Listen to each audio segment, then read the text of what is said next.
নমস্কার বন্ধু, সম্পাস কুকিং এ আপনাদের স্বাগত। আজকে আমি রান্না করব জামাই ষষ্ঠী স্পেশাল মাটন কষা। মাটন কষা করার জন্য এখানে আমি 300 গ্রাম মাটন নিয়ে নিয়েছি। চলুন দেখে নেওয়া যাক কিভাবে আমি রান্নাটা করি। প্রথমে আমি নুন আর হলুদ অল্প করে মাখিয়ে নেব।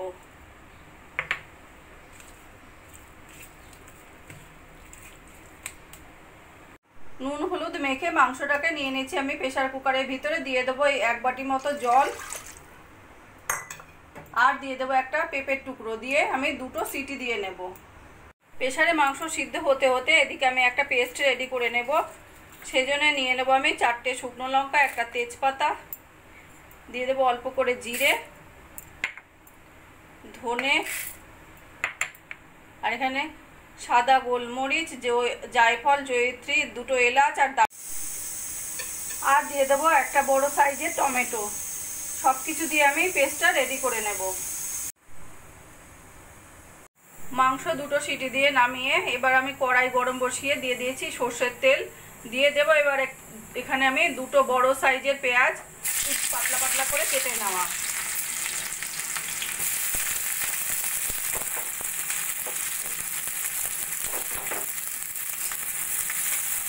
পেঁয়াজটা আমি সোনালি করে ভেজে নেব।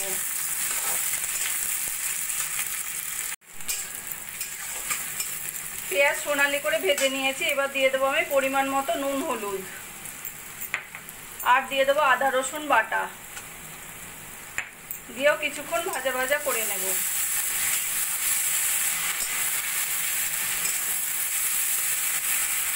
আদা রসুন দিয়েও 2 মিনিট মতো কষিয়ে নিয়েছি। এবার দিয়ে দেবো আমি টমেটো আর মশলা দিয়ে পেস্ট করা সেই মশলাটা।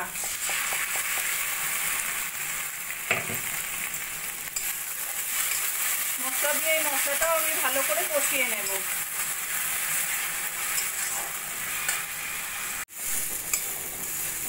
মশলা এইভাবে প্রায় 5 মিনিট মতো কষিয়ে নিয়েছি, বেশ কষা কষা হয়ে গেছে। এবার দিয়ে দেবো আমি সিদ্ধ করা মাংস।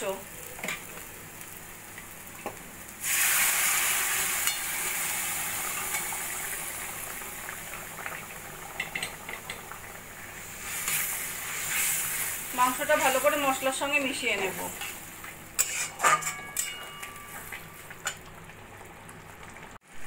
মাংস দিয়ে এবার দিয়ে দেবো আমি সামান্য কাশ্মীরি লঙ্কার গুঁড়ো, আর ফেটিয়ে নেওয়া 2 চামচ টক দই।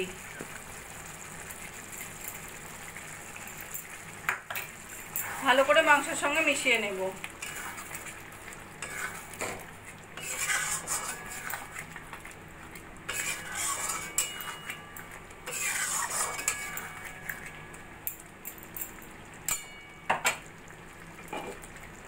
এবার একটা ঢাকা দিয়ে মাঝে মাঝে নাড়া দিয়ে আমি মাংসটা আর বাকি যেটুকু সিদ্ধ বাকি আছে সেইটুকু সিদ্ধ যতক্ষণ না হচ্ছে ততক্ষণ রান্নাটা করে নেব। বন্ধুরা, আমার রান্নাটা যদি ভালো লাগে প্লিজ লাইক করবেন আর কমেন্ট করে জানাবেন কেমন লাগলো। আর আমার চ্যানেলে যদি নতুন হয়ে থাকে সাবস্ক্রাইব করবেন প্লিজ। মাংস আমি ঢাকা দিয়ে লো ফ্লেমে প্রায় 10 থেকে 12 মিনিট রান্না করে নিয়েছি। মাঝে একবার দুবার নাড়াও দিয়ে দিয়েছি।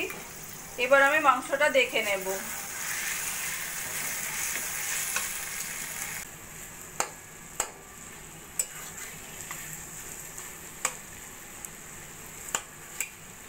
মাংসের পিসগুলো সুন্দর সিদ্ধ হয়ে গেছে।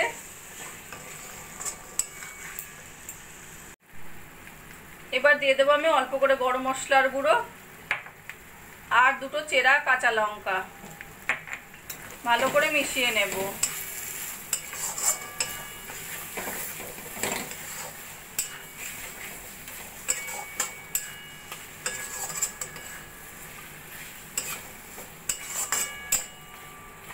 মিশিয়ে নিয়ে গ্যাসটা বন্ধ করে ঢাকা দিয়ে রেখে দেবো আমি 2-3 মিনিটের জন্য। জামাই ষষ্ঠী স্পেশাল মাটন কষা রান্নাটা আমার কমপ্লিট হয়ে গেছে। আমার এই রেসিপিটা যদি ভালো লাগে আপনারাও বাড়িতে বানিয়ে দেখতে পারেন। লুচি, রুটি, পরোটা, ভাত সব কিছুর সঙ্গেই খেতে অসাধারণ লাগবে। আর কমেন্ট করে জানাবেন কেমন লাগলো। প্লিজ লাইক, শেয়ার ও সাবস্ক্রাইব করবেন।